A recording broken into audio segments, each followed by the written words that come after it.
गाजियाबाद की महापौर आशा शर्मा और नगर आयुक्त महेंद्र सिंह तंवर ने इंदौर की तर्ज पर अब गाजियाबाद में भी घरों की रसोई में से निकलने वाले कचरे से हरित खाद तैयार करने की योजना की शुरुआत की है। गाजियाबाद नगर निगम के मुख्यालय में इस अभियान की शुरुआत की गई। गाजियाबाद निगम सिटी जोन के करीब 2000 लोगों को देसी तरीके से खाद बनाने की निःशुल्क संयंत्र दिए गए।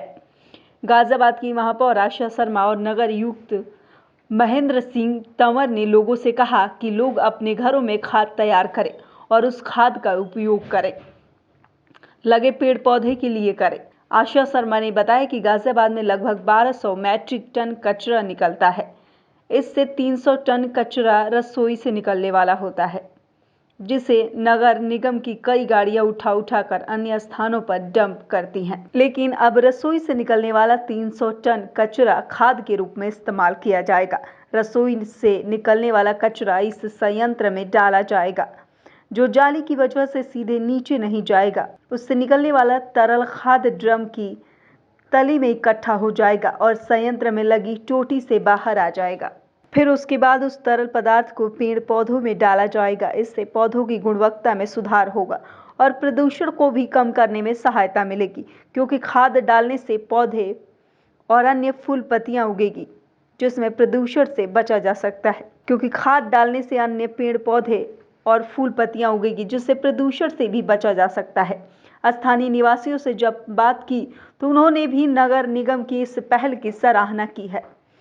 नगर आयुक्त और आशा शर्मा ने कहा कि गाजियाबाद को स्वस्थ संरक्षण में सबसे आगे लाना है, जिसके लिए उन्होंने ये पहल की है। के द्वारा नगर निगम कंपाउंड के अंदर होम कंपोस्ट खाद बनाने के लिए डस्टबिन दिए गए हैं। कितने डस्टबिन दिए गए हैं और इसको किस प्रकार से इस्तेमाल करेंगे स्थानीय निवासी? जी, आज हमने जो नगर निगम में खाद बनाने के लिए डस्टबिन का वितरण किया है, वो आज हमने सिटी जोन से किया है और हमने इसमें 2000 डस्टबिन का वितरण किया है। प्रत्येक वार्ड जो सिटी जोन के अंतर्गत आते हैं उसको डिस्ट्रीब्यूट किया है। और आज हमने यहाँ संभ्रांत गाजियाबाद के नागरिकों को, पार्षदों को, सब लोगों को भी इनवाइट किया है कि कम से कम उसका प्रोसीजर देख लें और पढ़ लें। डस्टबिन पर भी हमने एक बहुत बड़ा छपवाया है, लेकिन उसके बावजूद भी मैं बताती हूँ कि हम लोग इसको कैसे यूज़ करेंगे। इस डस्टबिन के माध्यम से जो हमारा किचन का गीला कूड़ा होता है, गीला कूड़ा जैसे सब्जी का छिलका है हमारा, और कई बार होते हैं हम सब्ज़ी काटते हैं तो उसमें से ख़राब सब्ज़ी निकल जाती है। उस सब्ज़ी को बचा कुचा सामान जितना भी होता है उसमें हम उसको डालेंगे डस्टबिन को, और डस्टबिन को ले जाके हम कहीं भी उसको रखेंगे, चाहे वो हम ड्राइंग रूम में रखें, लॉन में रखें, कैसे भी रखें। फिर उसमें अभी पूरा सॉल्यूशन बताया था कि हमको उसमें एक सॉल्यूशन भी उसमें डालना है। और ये डस्टबिन 5 या 6 परिवार में अगर हमारे घर में होते हैं तो उसके लिए 1 साल तक काम करता है। तो जब इसमें हम 1 हफ्ते बाद 10 दिन बाद हम देखेंगे कि तो इसमें एक हमने टैप भी लगाया है, नल की टोंटी लगाई है, उस टोंटी से ड्रॉप टू ड्रॉप वाटर निकलना शुरू होगा। 1 लीटर की हम पानी लेके उस पानी उसको जो अंदर से तरल पदार्थ निकलता है लिक्विड, उसको हम उसमें कलेक्ट करके और 20 लीटर पानी में डाइल्यूट करके उसको हम अपने पेड़ पौधों में डाल सकते हैं गारंटी से। क्योंकि आपके नगर आयुक्त जी के घर में भी है, हमारे यहाँ, और बहुत पहले सेक्टर 23 में भी इसका प्रोसीजर हो रहा था। गाजियाबाद में काफ़ी लोग 30, 35, 40% लोग इस पे काम कर रहे हैं। लेकिन आज हम लोगों का उद्देश्य है कि प्रत्येक घर में, प्रत्येक गृहिणी, प्रत्येक इंसान, क्योंकि ये इस काम को अगर हम करेंगे तो जो हमारे शहर में बहुत बड़ी समस्या है, 1600 मीट्रिक टन बहुत होता है और हर एक कोई चाहता है कि शहर साफ़ रहे, सड़कों पे हमें कूड़ा नहीं दिखाए। उसमें हमने बहुत कामयाबी हासिल भी करी है। लेकिन मेरा आप पत्रकार माध्यम, अपने मीडिया के बंधुओं के माध्यम से सबसे मैं हाथ जोड़ के ये ज़रूर निवेदन करती हूँ कि शहर सबका है। इस कार्यक्रम में सब भागीदार बनिए। कम से कम हम अपने घर के कूड़े का तो निस्तारण कर लेंगे, 1 का होगा फिर 2 का होगा, ऐसे करते करते हमारी एक लाइन बनेगी। और मुझे पूरा विश्वास है कि हम इसको पूरी तरह से सफल इस कार्यक्रम में। हाँ,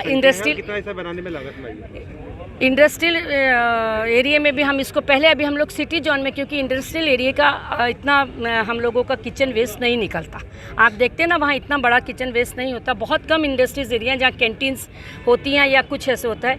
अभी पहले हमने इसको रेजिडेंशियल एरिया में शुरू करा है, लेकिन हमारा इसमें एक है इंडस्ट्रियल एरिया में भी हम इसको शुरू करेंगे। आज इंडस्ट्रियल एरिया के यहाँ प्रेसिडेंट भी बैठे हुए थे, चौहान जी, उन लोगों से डिस्कस करके केवल इंडस्ट्रियल एरिया में नहीं, हम इसको होटल, रेस्टोरेंट्स हैं उनको भी प्रेशराइज करेंगे कि वो आप भी अपने जो आपका ये निकलता है, क्योंकि 90% हमें झेलना पड़ता है मॉल से, होटल से। कोई हमारे इस तरह के ढाबे हैं वो क्या करते हैं, वहीं सब डाल देते हैं। चूँकि बहुत लंबा है, 50 लाख की आबादी है, 1 to 1 पर्सन टू पर्सन तो हम लोग नहीं कर सकते, लेकिन जितना इसमें करेंगे हम अपने शहर को साफ़ बनाएंगे और इससे पूरा हम उपयोग में लाएंगे। मैम, ये डस्टबिन बनाने में कितना खर्चा आया और नगर निगम का आज जो ये डस्टबिन बांटे जा रहे हैं कितना खर्चा आया? और मैं समझती हूँ कि 500 रुपये का खर्चा कोई बहुत ज़्यादा कितने डस्टबिन आज मतलब आज हमने अभी तो 2000 यहाँ सिटी जोन में बांटी हैं, वो मैंने आपको शुरू में स्टार्टिंग में बता दिया था। अगर हम 500 रुपये खर्च करके नगर निगम और शहर को निजात दिला सकते हैं, हमें तो हज़ारों रुपये की खाद देगा। ये 500 के डस्टबिन हमें हज़ारों की खाद देगा और वो खाद शुद्ध खाद देगा, तो हम इससे पूरा। मैम, आखिरी सवाल, नगर निगम इतने प्रयोग कर रहा है कि शहर स्वच्छ बने, लेकिन गाजियाबाद नंबर 1 है प्रदूषण में।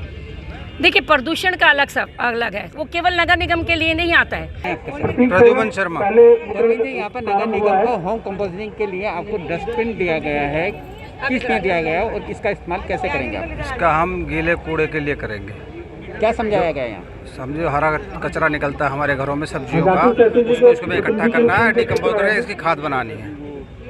क्या प्रोसीजर था, क्या केमिकल इसमें डलेगा, कुछ आपको समझाया जो गया? केमिकल इसमें 2 दिए हैं। क्या नाम है उनके? एक कल्चर है, दूसरा मेरे को ध्यान नहीं है। यानी आप समझ नहीं पाए पूरे दिन से? आपको समझ लेंगे, लेट आया था। इसमें कचरे हमें ऐसा डालना, अपने रसोई में रखना है, केवल हरी पत्तियां और जो सब्जियों का कचरा है वही डालना। उन्होंने बताया फूल वगैरह भी डाल सकते हैं इसमें, और इसमें बदबू ना हो, इसलिए इसमें कोई पक्का दूध से बना मांस मिट्टी इस तरह नहीं। इसमें जैसे दूध से बनी नहीं डालनी है, मैं मीट वगैरह इस तरह से नहीं डालना है। ये जो लिक्विड वाली ऐसी सब्जियां जिससे बदबू हो जाए, क्या फायदा होगा इससे? क्या फायदा होगा?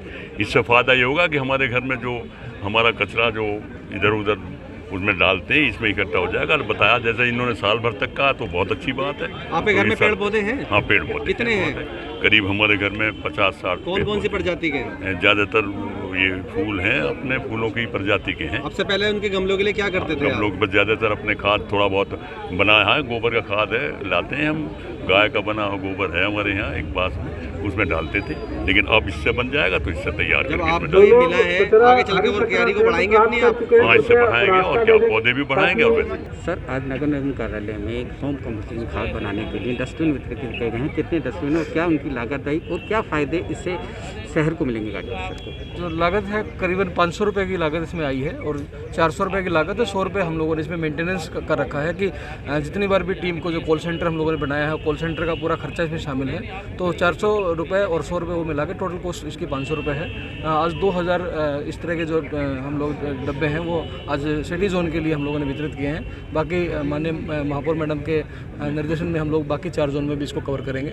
और इसके अगर फ़ायदे की बात करूँ तो मुझे लगता है कि इस टाइम गाजियाबाद नगर निगम गार्बेज फैक्ट्री की बात कर रहा है अपने शहर में, कि हम एक गार्बेज फैक्ट्री हम अपने शहर को दें। तो मुझे लगता है कि एक मिनी गार्बेज फैक्ट्री आप अपने घर में ही लगा सकते हैं। तो ये इसको मैं मिनी गार्बेज फैक्ट्री बोलता हूँ कि आप अपने घर का कचरा जो है अपने घर में ही, और इसको संयंत्र जो है नाम इसलिए दिया है, फैक्ट्री इसलिए नाम दिया है कि अगर ये पूरा का पूरा घर का कूड़ा अगर प्रोसेस कर सकती है, तो हर घर में ही क्यों ना हम फैक्ट्री लगा दें।